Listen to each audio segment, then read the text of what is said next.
दर्शा रहे हैं, उसकी चर्चा में अपन अन्य मिथ्या दर्शन में जीव अजीव तत्व संबंधी अयथार्थ सिद्धांत की कथा और कल आश्रव तत्व संबंधी अयथार्थ सिद्धांत की भी चर्चा कल की थी। आज अपनी संबंध तत्व, बंध तत्व संबंधी अयथार्थ सिद्धांत, संबंध तत्व संबंधी अयथार्थ सिद्धांत, इसकी अपने यहाँ चर्चा करेंगे। पेज नंबर 83 आश्रव तत्व संबंधी सिद्धांत की बात पढ़ते हैं, इसके बाद अपन चर्चा इसकी बंध तत्व संबंधी करेंगे। क्या लिखा था? जीव को मोह के उदय से मिथ्या रसायन आदि भाव होते हैं, उनको अपना स्वभाव मानता है, कर्मोपदी स्वरूप नहीं मानता। हाँ, ठीक है। और कर्मोपदी नहीं मानता, दर्शन ज्ञान उपयोग और ये आश्रम भाव नहीं मानता, क्योंकि उनका आधार एक आत्मा है और इनका परिणमन भी एक ही काल में होता है। इसलिए इसे भिन्नपना भाषित नहीं होता, और भिन्नपना भाषित होने का जो कारण, जो विचार है, सो मिथ्या दर्शन के बल से हो नहीं सकता। ऐसी कल अपनी चर्चा चली थी। इसके बाद अपन आज पढ़ेंगे बंध तत्व संबंधी अयथार्थ सिद्धांत तथा इन आश्रव भावों से ज्ञान वर्णादि कर्मों का बंध होता है। इनसे इस संतान प्रकार का जितना आश्रव है 83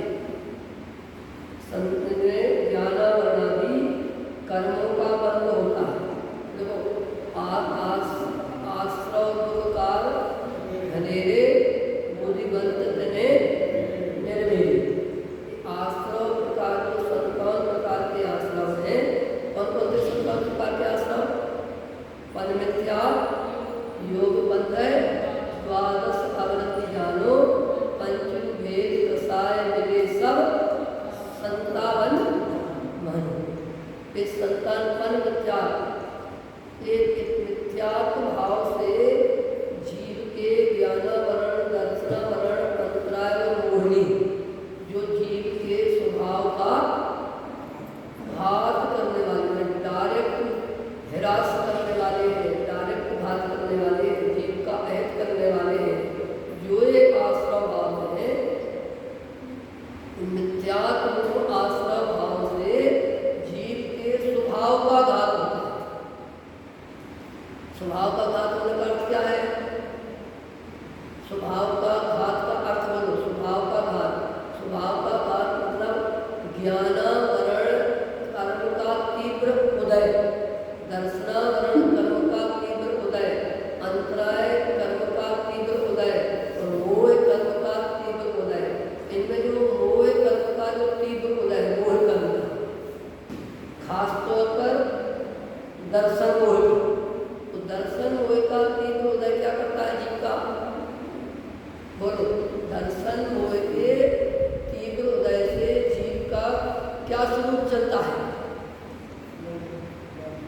बोलो बोलो भैया। हाँ, अभी समय दर्शन के आचार्य थोड़े से करते आ रहे हैं।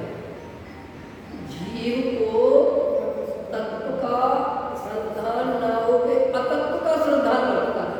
क्या करता है?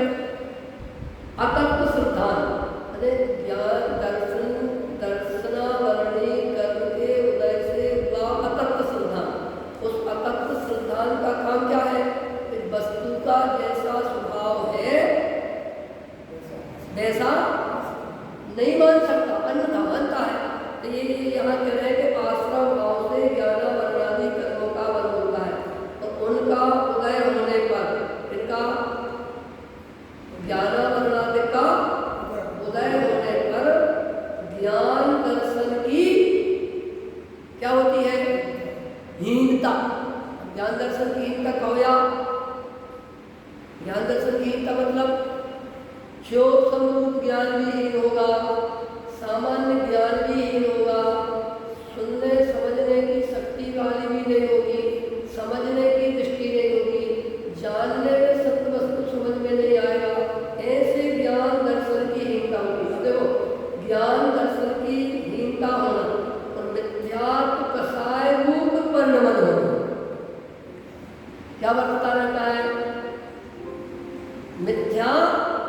मिथ्यात्व और कसाय। मिथ्यात्व कसाय को दो भागों में बांटो। मिथ्यात्व अर्थात दर्शन मोह और कसाय यानी चारित्र। तो दर्शन मोह में क्या होता है और चारित्र मोह में क्या होता है? बोलो। दर्शन मोह में पर द्रव्यों को, शरीर आदि को अपना मानता है, और चारित्र मोह में क्या होता है? राग द्वेष करता है। चारित्र मोह में वस्तु के प्रति राग द्वेष में परिणाम होते हैं, और दर्शन मोह में वस्तु के प्रति अपने और पराये में परिणाम होते हैं। जैसे पैसे हमने दिए तो इसको हम किसका मान रहे हैं? अपना।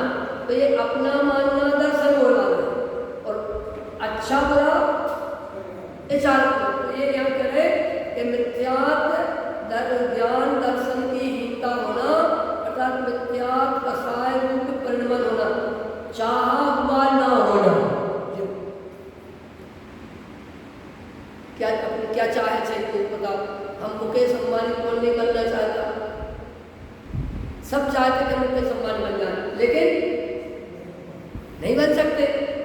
सुख दुख का कारण मिलना, शरीर संयोग रहना, गति जाति शरीर आदि का उत्पन्न होना, नीच उच्च कुल का पाना होना, इनके होने में मूल कारण। अब विचार करो, थोड़ा सा विचार करो क्या कह रहे हैं। आप विचार करो तो थोड़ा सा अंतर मिलेगा। बोलो फिर से, बोलो क्या कह रहे हैं, एक बार फिर से पढ़ो। देखो, मिथ्यात्व कसाय रूप परिणमन होता है, चाहा हुआ न होना, सुख दुख का। अरे सुख दुख का कारण मिलता है काय से? कर्म के उदय से, और मानते हैं काय से? किसी जीव के आश्रय से। होता है वो कर्म के उदय से, और हम मानते हैं किसी निमित्त से। तो सुख दुख का कारण मिलना, शरीर संयोग रहना। शरीर संयोग रहने में कौन से कर्म का उदय है? अरे बोलो भैया, क्या बात है? शरीर के संयोग रहने में कौन से कर्म का उदय है? बोलो। इतनी छोटी बात भी समझ नहीं आती। कर्म कितने हो? 8। ज्ञानावरण, दर्शनावरण, मोहिनी, अंतराय, आयु, नाम, बोध, वेदनी। ठीक है। अब ये कह रहे हैं शरीर संयोग रहना। काय कर्म तो कौन से कर्म का उदय कहलाना है? नहीं, आयु कर्म का है ना, सीधा सीधा। शरीर का संयोग रहना कौन से कर्म का उदय है? आयु कर्म का। आयु कर्म जितने दिन तक रहेगा उतने दिन तक शरीर का संयोग बना रहेगा। जिस दिन आयु कर्म के निषेध पूरे हुए उस दिन अब आगे गति जाति शरीर आदि का उत्पन्न होना। हाँ बोलो बोलो बोलो। नवीन शरीर धारण करेंगे, ये शरीर। हाँ तो ये कह रहे हैं शरीर संयोग रहना। शरीर का संयोग रहेगा। हाँ तो देखो, शरीर का संयोग का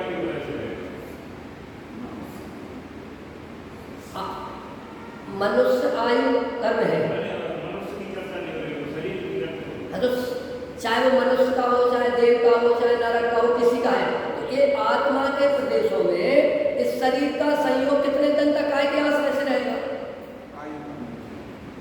आयु कर्म के जितने दिन आयु कर्म रहेगी उतने दिन तक इस शरीर का और आत्मा के प्रदेशों का संयोग।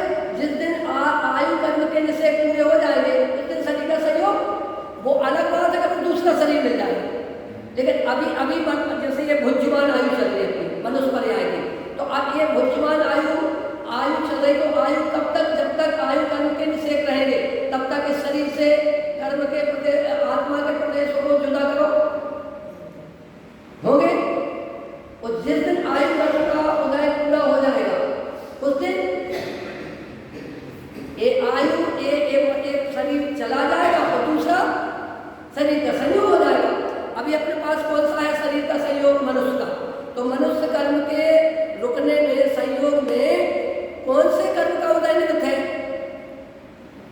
आयु कर्म का। अब आयु कर्म जितनी पूरी हो गई तो ये शरीर छोड़ देगा और दूसरा शरीर धारण कर देगा। आपको क्या समझ में आ गया? फिर से पूछो। नहीं देखो नहीं आ रहे वो तो अपन फिर से चर्चा कर लें। इसमें देखो लिखा भी है ज्ञान वर्णादि। तो दी में मतलब जो स्कूल में पढ़ाने वाले होंगे वो दी शब्द लगाएंगे। ज्ञान वर्णादि अर्थात अरहंतादिक, अर्थात अरहंत सिद्ध आचार्य उपाध्याय। अब ये कह रहे हैं कि ज्ञानावरणादि, ज्ञानावरणी, दर्शनावरणी, अंतराय, मोहिनी, आयु, नाम, गोत्र, वेदनी, ठीक है, इन कर्मों का बंध होता है। और उन ज्ञानावरणादि कर्मों का उदय होने पर ज्ञान दर्शन की किसी को हीनता और किसी को प्रबलता, मिथ्या कसाय रूप परिणमन होना, चाहा हुआ न होना, सुख दुख का कारण मिलना, शरीर संयोग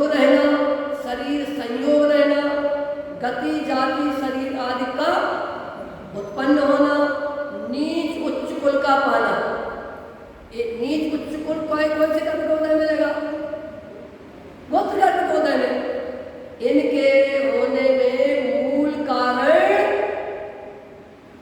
कर्म है, कर्म।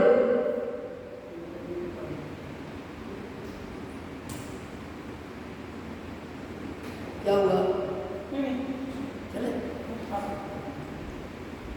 चलो उसे यह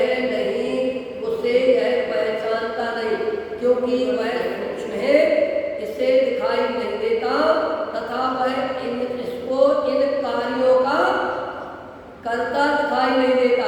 इसलिए इनके होने में या तो अपने को कर्ता मानता है या किसी औरों को कर्ता मानता है तथा अपना या अन्य का कर्तापना भाषित न हो तो मूढ़ होकर भवितव्य को ठोक देता है कि भवितव्य में ऐसे लिखो तो इसलिए ऐसा होगा। या तो ये कर्मों के कर्ता को किसी कर्म के ऊपर ठहराता है या निमित्त के ऊपर ठहराता है या दूसरे के ऊपर ठहराता है। और जब किसी की नहीं चलती तो क्या कहता था? भवितव्य में ऐसा ही लिखो तो हो। अब ये भवितव्य में ऐसा लिखाता तो हो गया। ऐसा करके ये क्या करना चाहता था? क्या करना चाहता है कि अपने को महंत मानना चाहता है। हाँ, अपने को सुखी होना मानना चाहता है, अपने को भिन्न होना मानना चाहता है। और दोष कौन पे मर देता है? कर्मों या संयोगों पे या निमित्तों पे। अब चलवानी कर्ता अपना भाषित न हो तो मूढ़ होकर भवितव्य को मानता है। इस प्रकार बंध तत्व का अयथार्थ ज्ञान होने पर अयथार्थ सिद्धांत होता है। क्योंकि जहाँ जहाँ एक बात अच्छे से सुन लेना,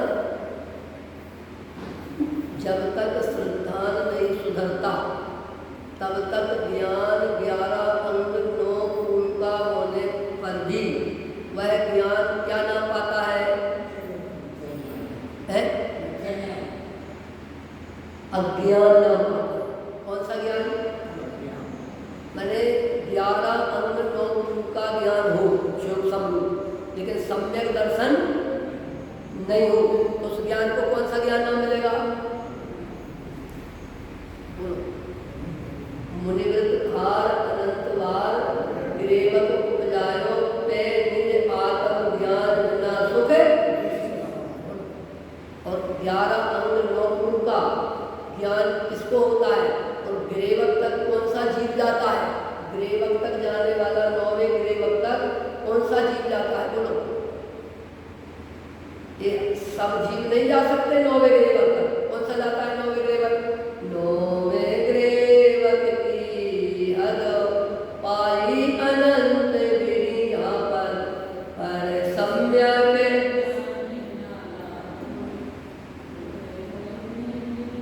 मुनि साधो। मैंने 9वें गिरेवक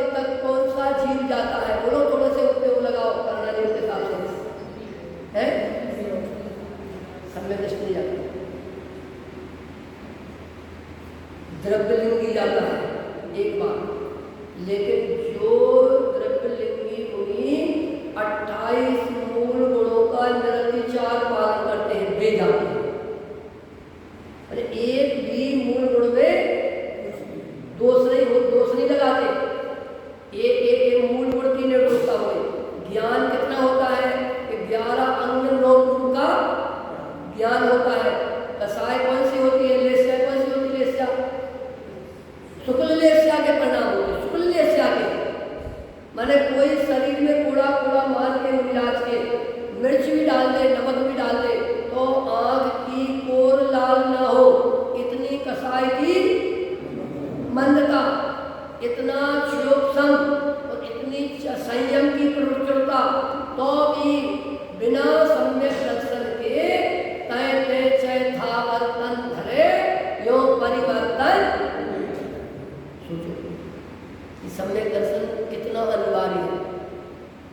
और सम्यक दर्शन सहित सम्यक ज्ञान होता है।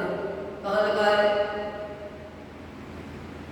सम्यक दर्शन होता है तो सम्यक दर्शन के सहित सम्यक ज्ञान होता है और चारित्र में फेर पड़ता है।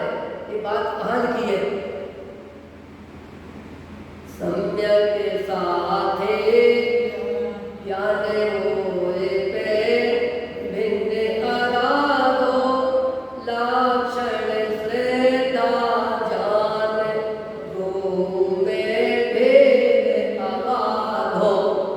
मैंने सम्यक दर्शन और सम्यक ज्ञान का जोड़ा है। लेकिन सम्यक दर्शन के बिना इतना बड़ा सम्यक ज्ञान होने पर वह ज्ञान मोक्ष मार्ग में काम नहीं होता। इतनी जरूरत है सम्यक दर्शन पूर्वक सम्यक ज्ञान की।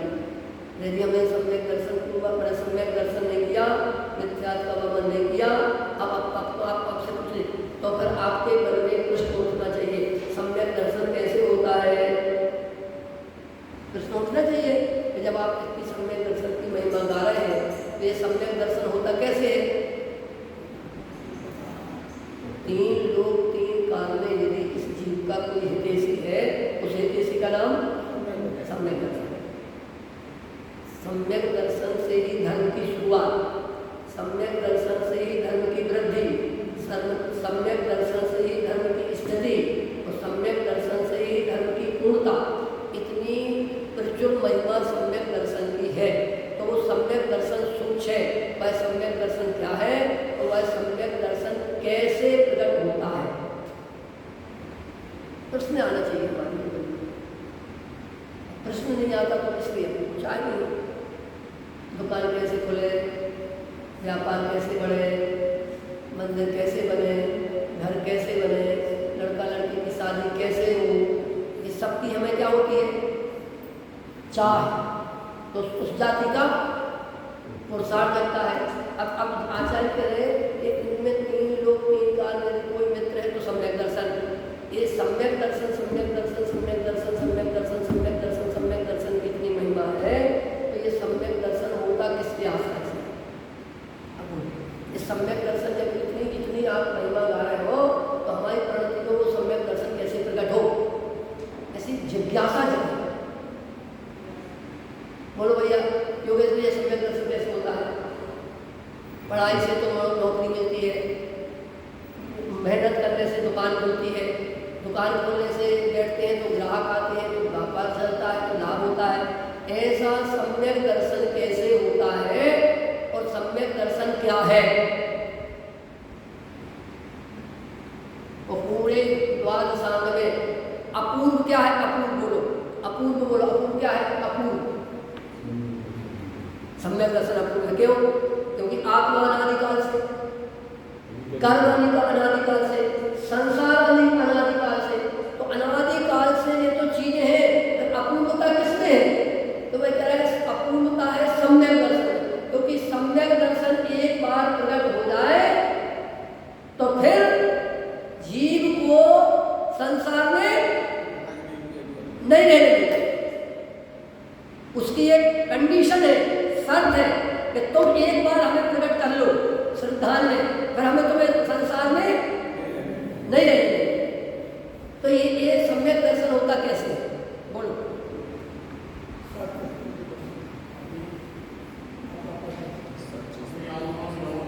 हाँ, बहुत अच्छे। छेड़ाला काल में सब लोग थोड़ा सा जल्दी समझ में आ जाएगा। निश्चय सम्यक दर्शन किसे कहते हैं?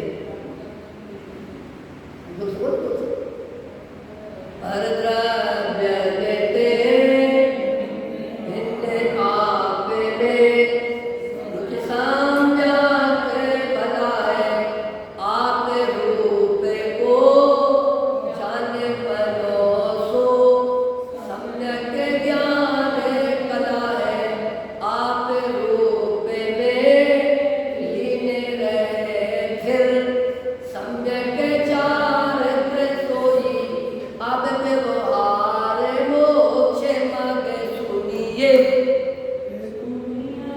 ये दुनिया को होई। वे कह रहे कि ये सम्यक दर्शन की जितनी महिमा है तो वो सम्यक दर्शन होता कैसे? तो वे कह रहे पर द्रव्यों से भिन्न अपने आत्मा का सिद्धांत, इसका नाम सम्यक दर्शन है। इसलिए सरल है। सरल क्यों है? क्यों सरल? दुकान खोलना कठिन है, आत्मानुभूति करना सरल है। तुमने पढ़ा होगा सत्तू मनमत्तू जब घोरो तब खाओ, खिचड़ी तो हाल बनाओ खाओ।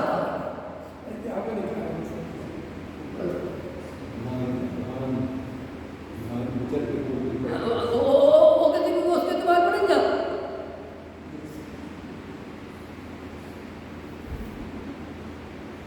ऐसे ही इतनी महिमा गाई जाएंगे तो वे कह रहे अपने चैतन्य कारण स्वभाव का श्रद्धान करना कैसे? पर द्रव्यों से भिन्न पर द्रव्य भिन्न दिखे अपना स्वभाव अभिन्न नहीं दिखता, इसलिए सम्यक दर्शन नहीं होता। अब सम्यक दर्शन के लिए ध्यान से सुनना, सम्यक दर्शन के लिए प्रयत्न क्या चल रहा है हमारा? एक तो ये निश्चय सम्यक दर्शन होगा। अब व्यवहार में 13 बातों से सम्यक दर्शन होता है। 13 बातों पे निर्णय करने से। बोलो 13 बातें बोलो कौन कौन सी? बोलो माता राम 13 बातें बोलो सम्यक दर्शन के लिए। गड़बड़ है? बहुत अच्छे। देव शास्त्र गुरु और बोलो जीवादि 7 तत्व। तो सम्यक दर्शन, सम्यक ज्ञान, सम्यक चारित्र का यथार्थ निर्णय कितनी हो गई? है? देखो पढ़ाई पंडित जी की तीनों एक है। देव शास्त्र 3, जीवादि 7 तत्व 7, 7 3 10, सम्यक दर्शन, सम्यक ज्ञान, सम्यक चारित्र। 13 बातों का निर्णय कर ये होगा आगम के अभ्यास से, युक्ति के अवलंबन से, परंपराचार्य गुरु के उपदेश से और स्वानुभव से। ये 4 बातों से, इन 13 बातों का निर्णय यदि हम करेंगे तो हमारी प्रगति में निश्चय सम्यक दर्शन और व्यवहार सम्यक दर्शन प्रकट होगा। तब ये जीवादि 7 तत्वों को समझने से ये जो बंध तत्व की भूल है, आश्रम तत्व की भूल है, जीव अजीब तत्व की भूल है, संबर तत्व की भूल है, निर्जला तत्व का आयाथार सिद्धांत है, मोक्ष तत्व का आयाथार सिद्धांत है, तब हमें समझ में आएगा। हमें तो पढ़ तो नहीं आएगा, कह रहे नहीं ज्ञान के समागम में रहो, वे पढ़ाएंगे तो पाओगे। तो अब देखो ध्यान सुनना। अब अपने बंध तत्व संबंधी शुरू कर। अब संबर तत्व संबंधी आयाथार सिद्धांत है। देखो जीव अजीव आश्रव बंध संबर निर्जरा और मोक्ष क्या हुए? 7 तत्व। अब इन 7 तत्वों में ढूंढो ये कौन है, उपादेय कौन है, आश्रय करने कौन है, प्रकट करने कौन है, जानने कौन है, एक देश पर आश्रय करने, एक देश प्रकट करने कौन है, सर्वदेश प्रकट करने योग्य 7 तत्वों में कौन है, और सर्वदेश आश्रय करने योग्य कौन है, तो सर्वदेश प्रकट करने कौन है 7 तत्वों में? बोलो थोड़ा सा तो समझ में आएगा। ये व्यवहार की बात है। तो अपन देखें कि जीव तत्व को अपन अभी उद्गल तत्व से देखें। उद्गल तत्व से कहो या उद्गल तत्व कहो, उद्गल तत्व कहो या उद्गल तत्व कहो, अजीब तत्व को उद्गल आ जाता है। तो अजीब तत्व, उद्गल तत्व, अजीब तत्व ये है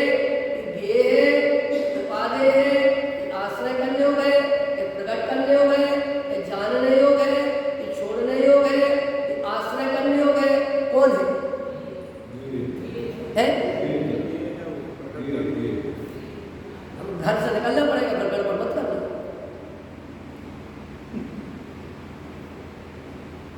यदि ये तत्व है तो फिर चाहे खबर चोरी हो जाए, कोई ले जाए, छिद जाए, विद्यज्जु, छिद्दज्जु, विद्यज्जु या अन्य प्रकार बने कोई परिग्रह मेरा है नहीं, ये एक गायब हम तो 209 गाथा पढ़ा देंगे आपको समय साथ जी।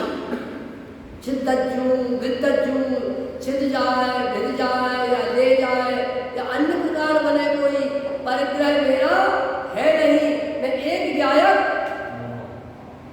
यदि जानने को कहोगे तो एक काम है, जानने को कहाँ रहते हैं, तो वे कह रहे हैं आपने हमसे कह दिया अजीब नाम का जो द्रव्य है वो कैसा है, जानने योग्य तत्व है।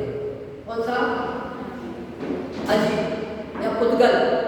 अब अजीब के बाद आश्रवबंध तत्व कैसे है, छोड़ने योग्य है कि रखने योग्य है कि जानने योग्य है कि आश्रय करने योग्य है कि प्रगट योग्य करने योग्य है, बोलो। अरे आश्रवबंध तत्व कौन से तत्व है, क्या करने लायक है, छोड़ने योग्य हे तत्व है। कैसे है, छोड़ने योग्य भी है और हे भी है। अब संबंध कैसा है, बोलो भैया बोलो, संबंध तत्व कैसा है, उपाधि पक्का। कौन सा उपाधि, आश्रय करने योग्य कि प्रकट करने योग्य है, एक देश। बहुत अच्छे। मैंने ये जो संवर निर्जरा तत्व है ये एक देश उपाधि है प्रकट करने की अपेक्षा। मोक्ष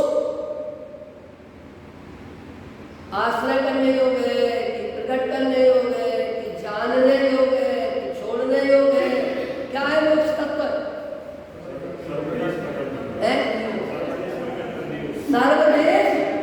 प्रकट करने। बहुत अच्छी, अति उत्तम।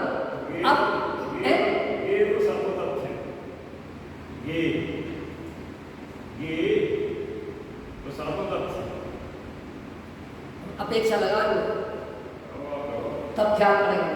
अभी अभी मोटी से अपन कर रहे हैं, वो ये में लग रहा है कि जब अंदर में इनको हे करते चले जाए तो उसको उपाधि करते चले जाएंगे तो गे खाते में चले जाएंगे, बराबर। अब मोक्ष तत्व का अपन देखा कि प्रकट करने की अपेक्षा पूर्ण उपाधि है। अब जीव नाम का जो तत्व है वो कैसा है, प्रकट करने योग्य है कि आश्रय करने योग्य है कि ग्रहण करने योग्य है कि छोड़ने योग्य है, आश्रय करने योग्य पूर्ण उपाधि है। बोलो ये अब इनको जब हम ऐसे इस रीति से देखेंगे तो हमें अपनी महिमाएगी। अब इसमें सादी अनंत, अनादि अनंत, अनादि शांत, सादी शांत, सादी अनंत।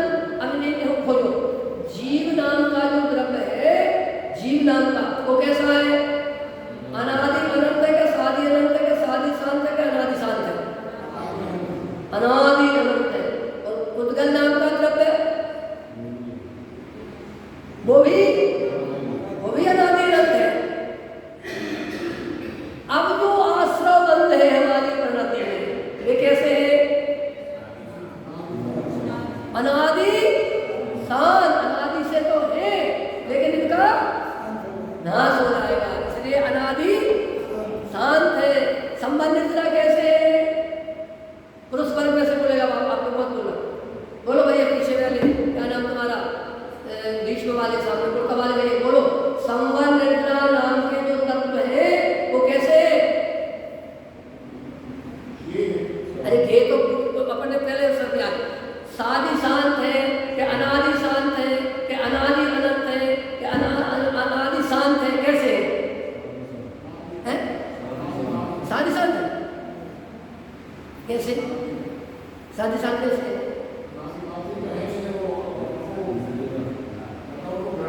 कैसे बताओ ना, खोल के बताओ।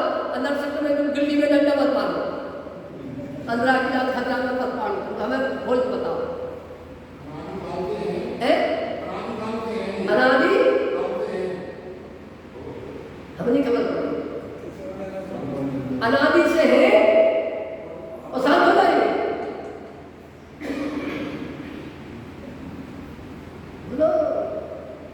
संबंध पूरा पूछ रहा हूँ।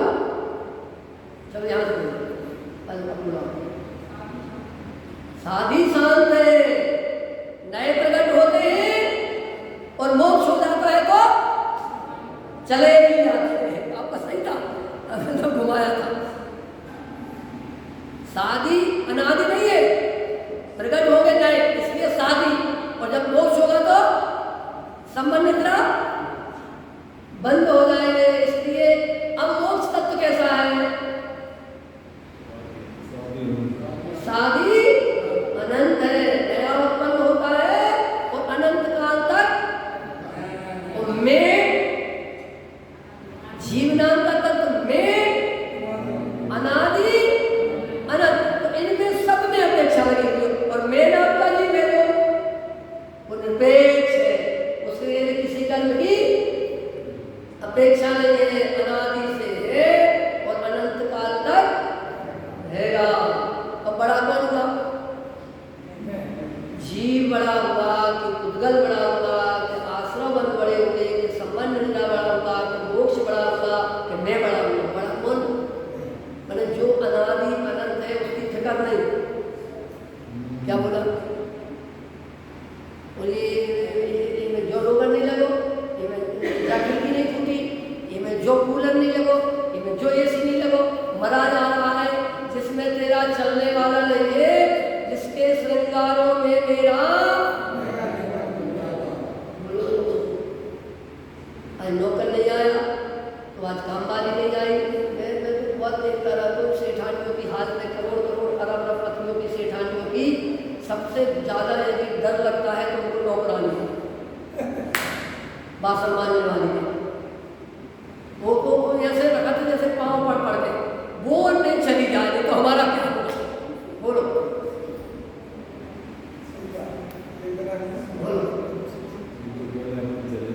हाँ, मैं तो बहुत देखता हूँ इतनी भयभीत रहती है, चाहे अपने बच्चों के लाने ऐसी डांटे नहीं, लेकिन उन नौकरानियों के ऐसे शर्माते पर पौड़े पलक पौड़े बिछाए गए। हिसाब अपने पाप का और परिणाम का फल है। तुमने भगवान की नहीं मानी तो तुम्हारे कोई सहायता नहीं करेगा। सोच लो, इन तत्वों का जब तक हमारा वेद ज्ञान नहीं होगा, जब तक आश्रय नहीं होगा, जब तक हम सुनेंगे नहीं, पढ़ेंगे नहीं, स्वभाव की कैसी महिमा आएगी? हमें कंप्यूटर की महिमा आती है, मोबाइलों की महिमा आती है, नाटकों की महिमा आती है। खुद पाप करते हैं, दूसरों के पाप में निमित्त हैं, हम कमाने में पाप कर रहे हैं और उनको पैसा दे दे के पाप को लोग व्यवसाय चला रहे हैं और हा हा हा करके आर्थ विरुद्ध प्रणाम करके केवल ओनली क्या कर रहे हैं? उनका घर भर रहे हैं। बोलो, हमारे मित्र ने अभी दुकान खुली, 30,000 रुपये महीना से दुकान, 30,000 महीना। हमने बोला, मैं मानने कर कान में से पूछा कि तुम इस धनी को 30,000 रुपया मैंने 1,000 रुपया कमा के तो तुम उसको देगो धीरे धीरे, 1,000 रुपये कमा के तो तुम उसके नौकर बन गए। वो शांति से ठंडे घड़ा का पानी पिएगा और कूलर में सोएगा और तुम 1,000 रुपये उसको कमा के, चाहे सूखा हो चाहे तीता हो, चाहे दुकान चले और चाहे नहीं चले, तुम्हें तो 1,000 उसको देने पड़ेगा। यार बात तो सही है। तो क्या कमी है तुम्हारे पास? लड़का तुम्हारे पास है नहीं है, 2 लड़की तुम्हारे पास है, की शादी हुई अरबपति में, और फिर तुम ये काय नाटक नौटंकी करे। लेकिन कृष्णा नागिन, बोलो आगे, कृष्णा नागिन जो जो डंके लहर जहर की आवे। आगे बोलो, मैं पदवी पाए निरंतर भोगे भोग घनेरे, तो भी भोग भये नहीं पूर्ण भोग मनोरथ मेरे। जो कोई जन खाए धतूरा सो सब कंचन माने। ये है मोह की महिमा, ये है कसाई की महिमा, ये है अज्ञान की महिमा, ये है पराधीनता की महिमा। नहीं समझ में आती इतना सब। अरे जिसका कोई लेना देना नहीं है, तेरे बस की बात है नहीं है, वो जो ज्ञेय उद्गल है वो केवल जानने योग्य ज्ञेय तत्व है।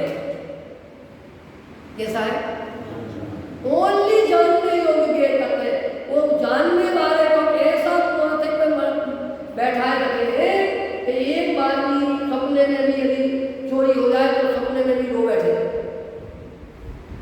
पर ब्रह्म के प्रति इतनी गहनता।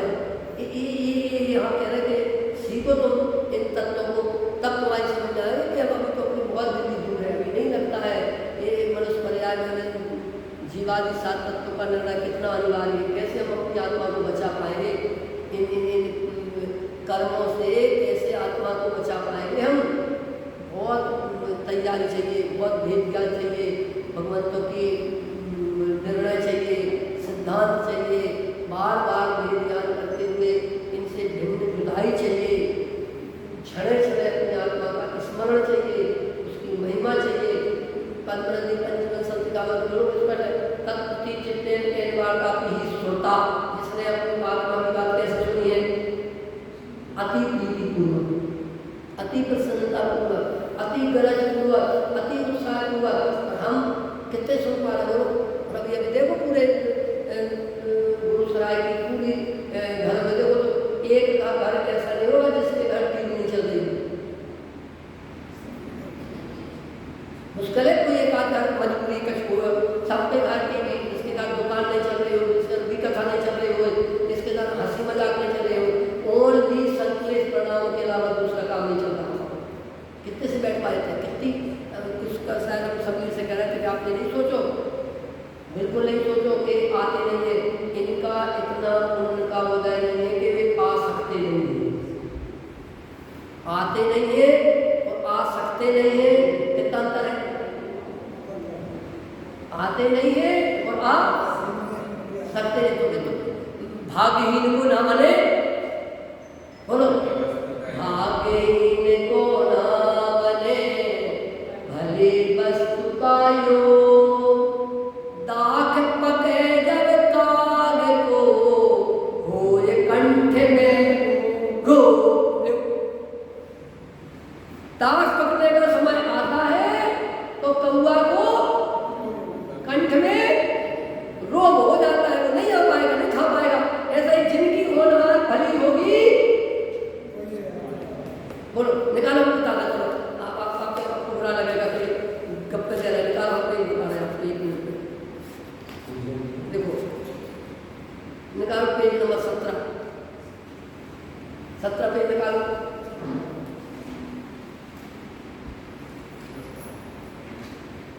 ओनली 17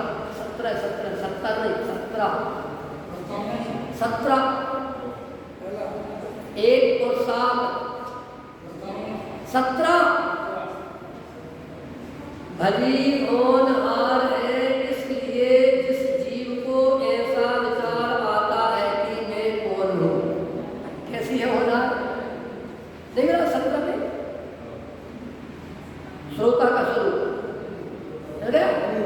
भली होनहार है इसलिए जिस जीव को ऐसा विचार आता है कि मैं कौन हूँ, मेरा क्या स्वरूप है, यह चरित्र कैसे बन रहा है, ये मेरे भाव होते हैं, उनका क्या फल लगेगा।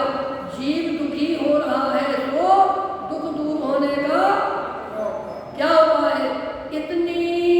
मुझको इतनी बातों का निर्णय करके कुछ मेरा हित हो तो करना, ऐसे विचार से उद्यमवंत हुआ पुनः इस कार्य की सिद्धि। क्या लगा है? कैसे?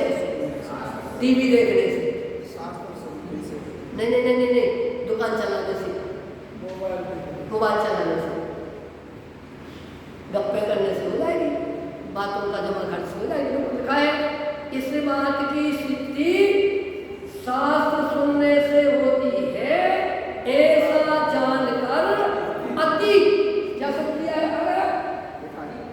अति थोड़ी बात नहीं, अति प्रीति पूर्वक शास्त्र सुनता है। नहीं पढ़ो तो दुनिया की पढ़ाई में विलायत की वकालत पढ़ो तो मायाचारी सीखत रहो, आचार्य के हमको कोई बुराई नहीं। भली है होनहार जिसकी इसके नहीं सुन पाओगे। इसलिए विशुद्धि बढ़ाओ, जिज्ञासा बढ़ाओ, उपादान शक्ति बढ़ाओ, भूख लगाओ, पहले भूख लगाओ, भूख लगाओ, भूख बढ़े तब तत्वों के पास आ पाओगे। भूख नहीं लगोगी तो नहीं आ पाओगे। मंदिर से आके भी घर चले जाओगे, मंदिर में आ जाओगे, लेकिन यदि अंदर की योग्यता नहीं होगी तो घर अच्छा लगेगा, जनवानी अच्छी नहीं लगेगी। बहुत मुश्किल जीव है, बहुत एक आध बिरला ये सबके बस की नहीं है। जैसे हीरो की दुकान, बाजार में हीरे सोने चांदी की दुकान कैसी नहीं होती, सब्जी जैसी, किराने जैसी नहीं होती, बिरली होती है। ऐसे ये तत्व को सुनने की, समझने की जिज्ञासा वाले जीव बिरले बिरले बिरले, सबके पुण्य का उदय तो नहीं है, सबकी पवित्रता नहीं है कि कोई सुन सके, समझ सके, अंतर्मुखता का प्रयोग कर सके। बहुत मुश्किल है, बहुत। वो पढ़ो भैया, 8-8, 10 घंटे, 12-12 घंटे स्वाध्याय करो, तब ये बातें हमारे हृदय में बैठेंगी। तो नहीं बैठेगी तो नहीं बैठेगी तो नहीं बैठेगी। सोचना वो अच्छी गंभीरता से। पुनश्च अब देखो एक और पढ़ो, सुनता है, नीति सुनता है, कुछ पूछना है तो पूछता है, तथा गुरुओं के कहे अर्थ को अपने अंतरंग में बार बार विचारता है। कहता है तो हम चिकने खड़े बाहर निकल गए तो भूल गए कि क्या पंडित जी का बोलो, पता ही पे चलने लगे कि कौन आया कौन गया, किसके भोजन किसके नहीं भोजन, कौन खेल खिलाएगा।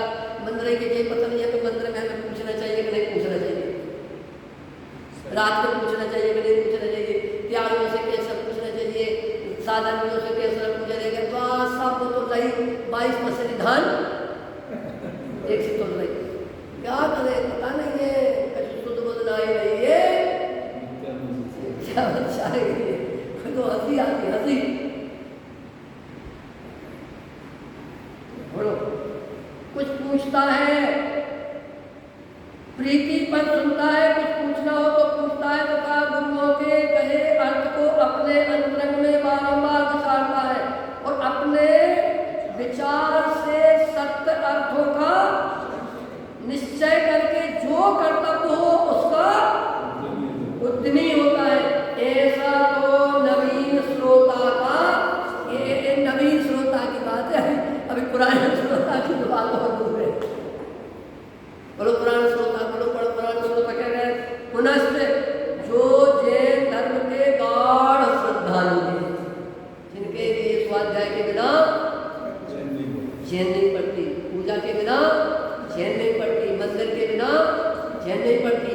बोलो देव पूजा, गुरुपास्ती, स्वाध्याय, संयम, तप, दान, सत्कर्माणी चैन नहीं पड़ती।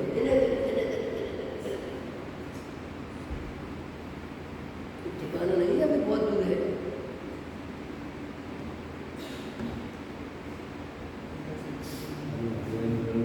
जैन धर्म के गाढ़ श्रद्धानी है तथा नाना शास्त्र सुनने से, कितने नाना शास्त्र सुनने से जिनकी बुद्धि निर्मल हुई है, तथा निश्चय व्यवहार निश्चयादि का स्वरूप भली भांति जानकर जिस अर्थ को सुनते हैं उसे यथावत निश्चय जानकर अवधारण करते हैं। बोलो तथा जब प्रश्न उठता है तब अति विनयवान होकर प्रश्न करते हैं अथवा परस्पर अनेक प्रश्नोत्तर कर वस्तु का निर्णय करते हैं। शास्त्र अभ्यास में अति, अब अपने मिलाओ, अपने से यहाँ मिलाओ, यहाँ मिलाओ, यहाँ मिलाओ, यहाँ मिलाओ, कि जो जो जो लक्षण कहे जा रहे हैं ये हमारे जीवन में कितने हैं कितने नहीं, तो पता चल जाएगा कि वक्ता है जिन्हें भगवान के वक्ता है कि नहीं है। अति आसक्त है, धर्म बुद्धि से निंदकारियों के, धर्म कार्यों से निंदकारियों के त्यागी हुए, धर्म बुद्धि से पराधी सारे शक्कर क्यों नहीं खाते, शक्कर क्यों नहीं खाते, शक्कर क्यों नहीं खाती, बोल बोल शक्कर क्यों नहीं खाती, क्योंकि डायबिटीज है। क्यों नहीं खा सकता? इसमें लागू नहीं पड़ेगा धर्म बुद्धि। शक्कर नहीं खाना धर्म बुद्धि से, यदि डायबिटीज के कारण तुम शक्कर नहीं खा रहे हो तो धर्म बुद्धि से छोड़ने के त्याग नहीं हुए, तो मजबूरी में नहीं खा रहे। हाँ, धर्म बुद्धि से निम्न कार्यों के त्यागी हुए, ऐसे उन शास्त्रों के श्रोता। अपन को विचार करो भैया, अपन वक्ता की श्रेणी में है, श्रोता की श्रेणी में है, और अभी तो कितने सारे सदन्या, भदन्या, निरंजा, तोता जैसे, बगला जैसे, भैंसा जैसे, कुत्ता जैसे, मछली जैसे, सांप जैसे, सुपारी जैसे, बेर जैसे, दाग जैसे, बादाम जैसे, नारियल जैसे, कितने प्रकार के सोना है।